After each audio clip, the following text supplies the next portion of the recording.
मुद्दा देख रहे हैं आप, मैं हूं आपके साथ नेहा दुबे।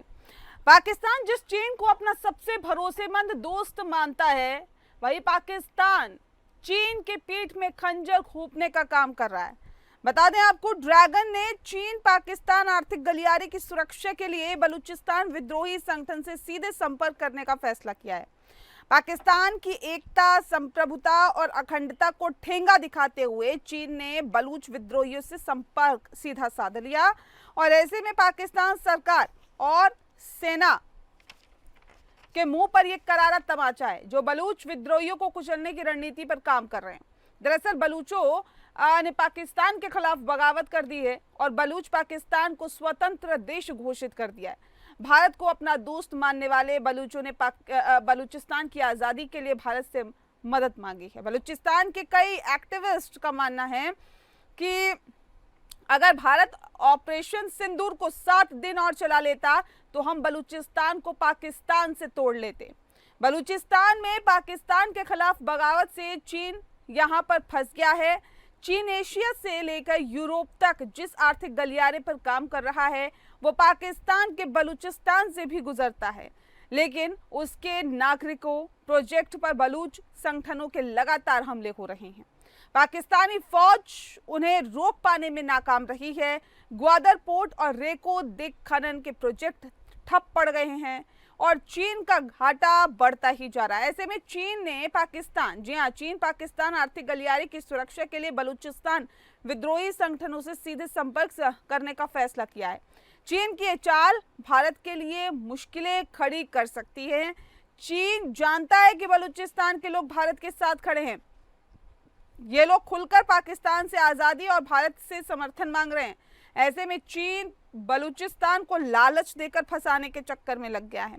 चीन ये जानता है कि बलूच विद्रोही उसकी सीपेक योजना को किसी भी कीमत पर पूरा नहीं होने देंगे। ऐसे में अपनी परियोजना पैसे और इज्जत को बचाना है और साथ ही बलूचिस्तान के लोगों से हाथ मिलाना है।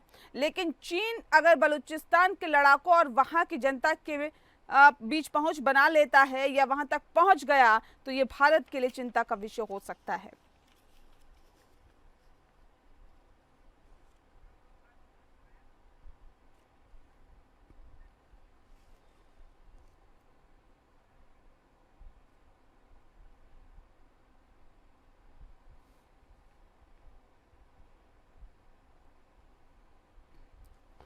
और इस विषय पे तफसील से चर्चा करेंगे। खास मेहमान हमारे साथ मौजूद है, उनसे आपका परिचय करा देते हैं। इस वक्त हमारे साथ करोड़ी सिंह जी हैं, विदेशी मामलों के जानकार हैं। सर, बहुत स्वागत है आपका। हमारे साथ पीसी थपलियाल जी हैं, जो कि रक्षा विशेषज्ञ हैं। सर, आपका बहुत बहुत स्वागत है। इस खास कार्यक्रम की शुरुआत करोड़ी जी आपके साथ ही करते हैं। सर, जिस तरह से ड्रैगन ने चीन पाकिस्तान आर्थिक गलियारे की सुरक्षा के लिए बलूचिस्तान विद्रोही संगठन जो हैं उनसे बातचीत करने की पहल शुरू की है, क्या लगता है ये सीधा संवाद भारत के लिए चुनौतियां पैदा कर सकता है? देखिए नेहा जी, केवल चीन और बलूच और पाकिस्तान ही नहीं, इसमें कई एक्टर हो गए हैं अब और ये बलूचिस्तान की सिचुएशन और जटिल बनती लग रही है मुझे। वो किस रूप में? देखिए, चीन का इन्वेस्टमेंट है, चीन को इन्वेस्टमेंट अपना प्रोटेक्ट करना है, ये तो चीन का स्टेट है। और पाकिस्तान की सेना है, वो बलूचिस्तान को, बलूच आर्मी को कंट्रोल नहीं कर पा रही है। तो चीन खुद इंटरेस्ट भी ले सकता है और पाकिस्तान इनवाइट भी कर सकता है चीन को कि आप आइए और बलूचिस्तान में जो सेपरेटिस्ट हैं उनको कंट्रोल करना है। लेकिन इतना ही सिंपल सवाल नहीं है, इसमें अमेरिका भी रुचि ले रहा है। बलूचिस्तान में कुछ मिनरल्स हैं और क्रिप्टो करेंसी को लेके शहबाज के बेटे और ट्रम्प के बेटे में कुछ समझ विकसित हो रही है और वो ट्रम्प के बेटे पाकिस्तान की विजिट भी कर चुके हैं, तो अमेरिका भी प्लेयर बनता जा रहा है।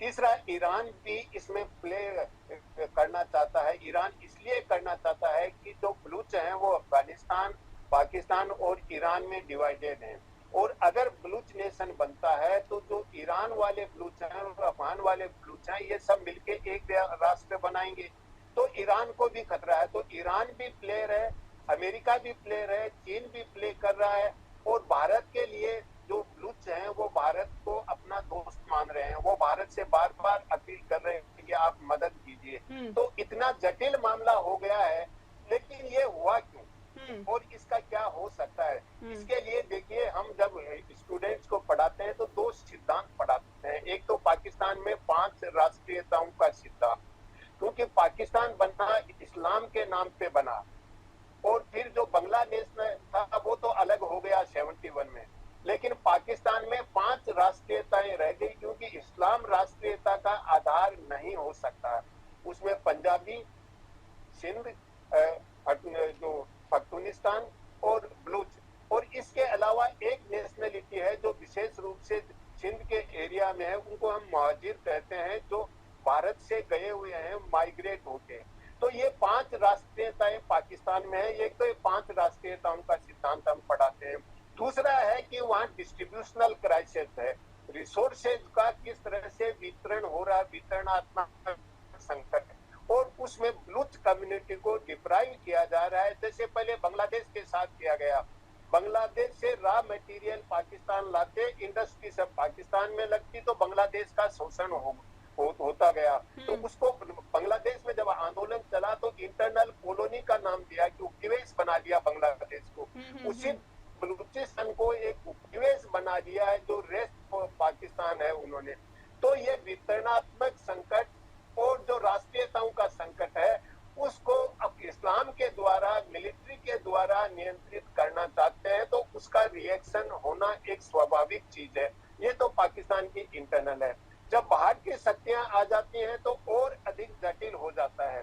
तो आज की स्थिति में हम स्पष्ट रूप से ये नहीं कह सकते कि चीन पाकिस्तान की मदद के लिए आ रहा है, चीन बलूचिस्तान के बलूच नेशन को प्रमोट करने के लिए, अपने आर्थिक हित के लिए आ रहा है, क्योंकि ये चीजें होती हैं वो सामान्यतः गुप्तचर संस्थाओं के थ्रू चलती हैं, और उनका मीडिया के सामने और हमारे सामने बहुत सी बातें नहीं आती हैं। तो किस रूप में चीन रुचि ले रहा है, अमेरिका किस रूप में, ईरान किस रूप में, भारत पे हमेशा पाकिस्तान आरोप लगाता है कि पीएलए को इंडिया सपोर्ट कर रहा है खुल के, जो कि ऐसा कोई एविडेंस नहीं देते हैं। लेकिन भारत पे निरंतर रूप से जब भी भारत कहता है कि Pakistan cross border terrorism Bharat में फैला रहा है, तो वो काउंटर आरोप लगाता है कि आप बलूचिस्तान में और पख्तूनिस्तान में हमारे यहाँ फैला रहा है। तो इस तरह के जो एक्टर हैं, तो बड़ी जटिल समस्या है। लेकिन अब जिस तरह की स्थिति है बलूचिस्तान में, वो बलूचिस्तान को इस्लाम के नाम पे और सेना के नाम पे नियंत्रित नहीं रख सकते। इतनी एक्सप्लोसिव सिचुएशन हो गई है। तो अगर पाकिस्तान मान लीजिए चीन को और अमेरिका को कुछ लीवरेज देता है, तो पाकिस्तान का आवाम ये कहेगा कि पाकिस्तान की सरकार है वो पाकिस्तान की संप्रभुता को भी गिरवी रख रही है, कि पाकिस्तान एक संप्रभु राष्ट्र है, तो संप्रभुता के साथ समझौता नहीं होना चाहिए। तो अगर ज्यादा चीन का, अमेरिका का प्रभाव बढ़ता है, तो वहां का आवाम है वो भी सरकार के अगेंस्ट में और सेना के अगेंस्ट में हो जाएगा। तो ये सिचुएशन बहुत जटिल बनती जा रही है। बलूच नेशन का निर्माण होगा या नहीं होगा, होने से पहले मुझे लगता है बहुत ज्यादा हिंसा हो सकती है, ऐसी स्थिति बन सकती है। जी न्याय। ठीक है तपलियाल जी, बलूच बवाल और बगावत को कैसे देखते हैं आप, और इसमें जो चीन की भूमिका है या चीन अपनी जो भूमिका निभा रहा है इसके अंदर, क्या सीधा संवाद, क्या लगता है कि वाकई बलूचिस्तान में रहने वाले बलूचों को कहीं ना कहीं लालच जो है वो उनके लिए काफी बड़ी चीज हो सकती है, या अगर चीन की तरफ से लालच दिया जाता है तो वो बहक सकते हैं क्या? देखो, चीन की जो राजनीतिक शक्ति है, उसका विजनरी नेतृत्व अपने सदैव कदमों से पूरे साउथ एशिया में अपना दबदबा बनाता जा रहा है, और साथ साथ विश्व की जो सुपर पावर है उनको भी आर्थिक रूप से चुनौती देने लग गया है। आपने स्पष्ट देखा होगा कि जब अमेरिका यहाँ पे टैरिफ लगाए तो चीन ने किस तरह से काउंटर खेलकर अमेरिका को दीवार पे लगाया। लेकिन अगर हम तो साउथ एशिया में जो रोल चीन ने नेपाल में खेला है, नेपाल को देखिए, क्या नेपाल सब तौर हमारे देश का संस्कृति, संस्कारों, हिंदुत्व, धर्म सब तौर से हमारे को बहुत मिला जुला देश है, और रहेगा। लेकिन जिस तरह की विश्वास चीन ने नेपाल का जीता है वो थोड़ा चिंता का विषय है। किस तरह से वहाँ माओवादी सरकार तक बना चुके हैं नेपाल में, और जिस तरह से आज बांग्लादेश में जो वहाँ पे सरकार बनी हुई है, अभी टेम्पररी सरकार, वो किस तरह से उसको हैंडलिंग कर रहा है चीन, ये देखने लायक बात है। म्यांमार में, श्रीलंका में और तमाम जो देश हैं साउथ एशिया के, उन पे सदे हुए कदमों से चाइना होते हुए उसकी पहुंच अफगानिस्तान और अफगानिस्तान से ईरान तक वो प्रॉक्सिमिटी बढ़ चुकी है। और जहां तक ये बलूचिस्तान का सवाल है, इस सवाल उसके लिए ये बहुत ही इम्पोर्टेंट है, क्योंकि हमने देखा कि जो इसकी आर्थिक रीड कहता हूं मैं कि जो पूरा सीपैक जो इकोनॉमी का कॉरिडोर बनाने का जो उसका विजन है, उस विजन में वो हमें आगे बढ़ते हुए दिख रहा है। चाहे वो बलोच के पीठ पे जो विद्रोही हैं उनकी पीठ पे हाथ रखने की क्या ये कहीं मिली जुली रणनीति तो नहीं है पाकिस्तान और चीन की? क्योंकि आज जब हम देखते हैं तो एक बड़ा अचंभा भी होता है कि पाकिस्तान ने रूस को एक बहुत ही भरकम ऑर्डर दे दिया है अपनी पावर सेक्टर में और अपने हथियारों के मामले में। बहुत बड़ा 22,000 करोड़ का ऑर्डर उन्होंने रशिया को दे दिया है। और जिस तरह से रशिया और चाइना, क्योंकि दोनों लेफ्ट ओरिएंटेड देश हैं, दोनों ही साम्यवादी विचारधारा के देश हैं, तो ये लगभग उन देशों को, जो देश एक अलग विचार लेकर, जैसे अभी बहुत स्पष्ट रूप से करोड़ीबल साहब ने बहुत अच्छे ढंग से बताया कि पाकिस्तान में जो आज इस्लाम है वो उनको नियंत्रित नहीं कर पा रहा है, जो अपने संस्कृति भाषा के रूप में जो अलग अलग राष्ट्रीयता उसके अंदर है। तो क्या सेम प्रॉब्लम हिंदुस्तान में नहीं होगी क्या? हिंदुस्तान का हिंदुत्व या भारतीय जो हमारी भाषाई समस्या है, जो हमारी क्षेत्रीय समस्या है, उनको समग्र रूप से हिंदुत्व नियंत्रण कर पाएगा? ये सवाल आज यहाँ पे भी है, क्योंकि वही राजनीति इस्लामिक ढंग से जिस तरह पाकिस्तान चल रहा है, तो हम भी कहीं न कहीं राइटिस्ट विचारधारा को लेकर देश की राजनीति को संचालित कर रहे हैं। लेकिन इसमें सबसे बड़ी चिंता ये है कि साउथ एशिया में भारत का धीरे धीरे अकेला पड़ना हमारे माथे पे चिंता की लकीरें ला रहा है, क्योंकि कहीं न कहीं हमारी विदेश जो नीति है उसमें कहीं न कहीं एक सवालिया निशान लग रहा है कि क्या हम जो हमारे पड़ोसी देश हैं उनको विश्वास में लेने में फेल हो रहे हैं। हम निश्चित रूप से एक विशाल देश है भारत, इसमें कोई दोहरा नहीं है, लेकिन भारत का विशाल होना ही काफी है। जब तक पड़ोस के देश हमारी नीतियों का समर्थन नहीं करेंगे, तो उनका जो फैलाव है, उनकी नीतियां हैं, उनके अंदर जो चीन घुस रहा है, उस चीन को रोकने में हम कैसे सफल होंगे बिना उनको विश्वास? छोटे छोटे चाहे इवन मालदीव को देखिए आप, वो भी छोटा सा देश, तो इसके लिए हमें गंभीर कदम उठाने पड़ेंगे, गंभीर चिंतन करना पड़ेगा और गंभीर राजनीति को हमें, क्योंकि हमने देखा कि 3 दिन का सिंदूर ऑपरेशन हमें 3 लोग दिखा गया, हमें बहुत कुछ सिखा गया, इसको हम अनदेखा नहीं कर सकते। ठीक है, एक सवाल आपसे मेरा करोड़ी जी, क्या वाकई जिस बात का जिक्र अभी थपलियाल जी कर रहे हैं, साउथ एशिया में क्या भारत वाकई अलग थलग पड़ गया है क्या? देखिए, मैं थपलियाल जी को बहुत बहुत धन्यवाद भी देता हूँ, आभार व्यक्त करता हूँ। उन्होंने पूरे क्षेत्र की राजनीति को अच्छी तरह से समझाया और भारत की जो आंतरिक स्थिति है एक बहुलवादी समाज के रूप में, और उसको हम जिस दिशा में ले जा रहे हैं भारत के आंतरिक स्थिति को, वो भी एक चिंताजनक स्थिति में थपलियाल जी ने बताया, उससे मैं सहमत। लेकिन देखिए समस्या कहाँ पर होती है? भारत के जितने पड़ोसी देश हैं, चीन को छोड़कर सब छोटे छोटे पड़ोसी देश हैं। भारत की संस्कृति का वहां प्रभाव है, चीन की संस्कृति का प्रभाव नहीं है, लेकिन फिर भी भारत उनको साथ लेके नहीं चल पा रहा है। उसका कारण है देखिए, छोटे और बड़े के बीच में रिश्ता होता है। अगर बड़ा मदद नहीं करता है तो सब छोटे की तरफ हो जाते हैं और उस पे आरोप लगाते हैं, देखिए ये इतना बड़ा है, इतना समृद्ध है, इतना शक्तिशाली है, छोटे की मदद नहीं कर रहा है। जब ज्यादा मदद करता है तो एक संदेह की दृष्टि से देखते हैं कि ये डोमिनेट करना चाहता है, अपना प्रभाव जमाना चाहता है। तो छोटे बराबर वालों को हैंडल करना बहुत आसान है, उनके साथ कूटनीति करना आसान है, लेकिन छोटे और बड़े के बीच में कूटनीति होती है वो बहुत बहुत जटिल होती है। दूसरा यह है कि चीन जिस तरह का अपनी नीति अपना रहा है, जिसको हम बेल्ट एंड रोड में कहें, चीन बहुत ही फास्ट तरीके से इन्वेस्टमेंट कर रहा है और उसमें जो चीन का जो पॉलिसी है, कूटनीति है, वो जो ब्यूरोक्रेटिक हर्डल्स हैं उनको बाईपास करके डायरेक्ट वो पॉलिटिकल एलीट से, राजनीतिक नेतृत्व से डील करता है। तो सामान्यतः कोई प्रोजेक्ट पास होता है तो एक ब्यूरोक्रेटिक प्रक्रिया से, एडमिनिस्ट्रेटिव प्रोसेस से आता है, लेकिन चाइना जहां भी इन्वेस्ट करता है वो राजनीतिक नेतृत्व पे दबाव डालता है और उससे डिसीजन ले आता है और उनको करप्शन का भी यूज करता है, उनको पैसा भी देता है, ब्राइब भी करता है। तो हर रूप से चाइना अपना प्रभाव जमा रहा है।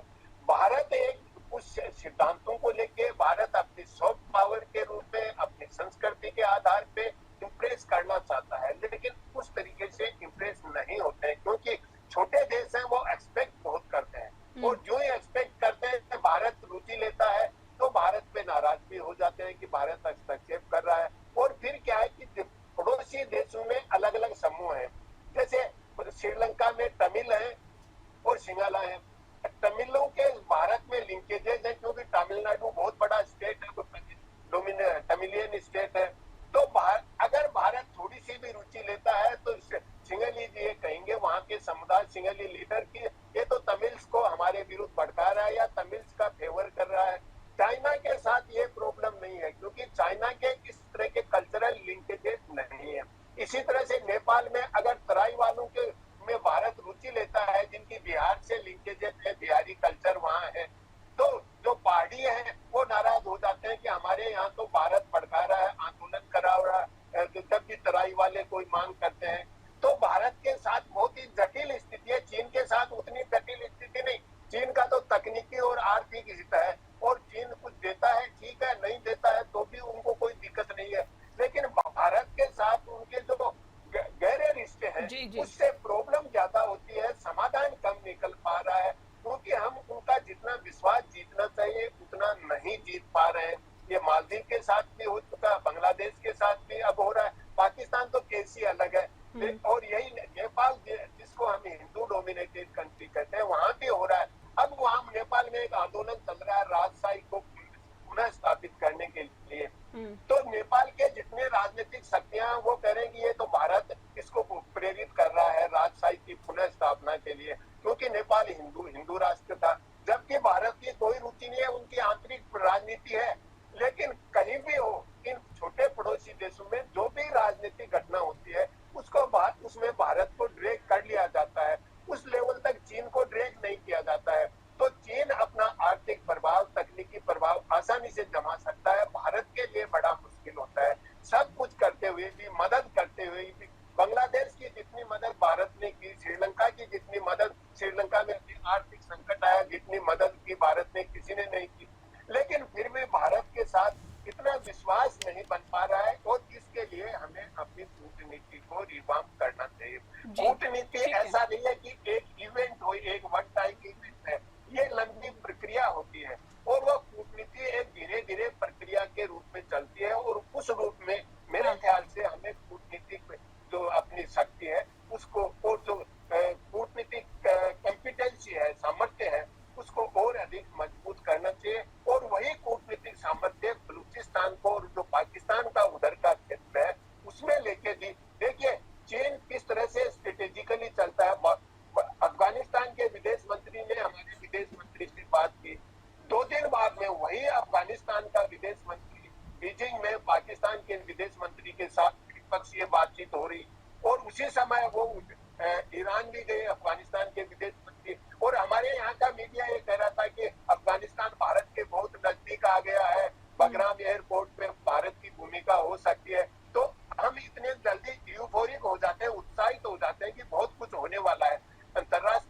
कूटनीति में इतनी आसान चीजें नहीं होती हैं कि बातचीत हुई और समाधान हो गया। जी रेवा जी। ठीक है, लेकिन एक तपलियाल जी सवाल बहुत अहम कि भारत से मदद मांग रहा है अभी बलूचिस्तान, कह रहा है कि हमारी मदद करो।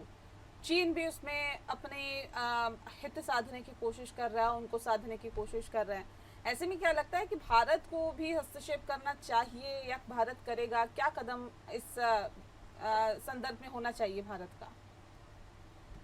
देखो, हमारा जो राजनीतिक जो शक्ति है, उसकी जो प्रॉक्सिमिटी है वो थोड़ा थोड़ा घटती जा रही है। अगर हम इतिहास के पन्नों पलट के देखें तो जवाहरलाल नेहरू जी के इरा में जो हमने नॉन अलाइनमेंट अपनाया था पूरे विश्व में और एक लीडर बन के उभरे थे, वो धीरे धीरे हम खोते हुए आज के समय में पहुंच गए हैं।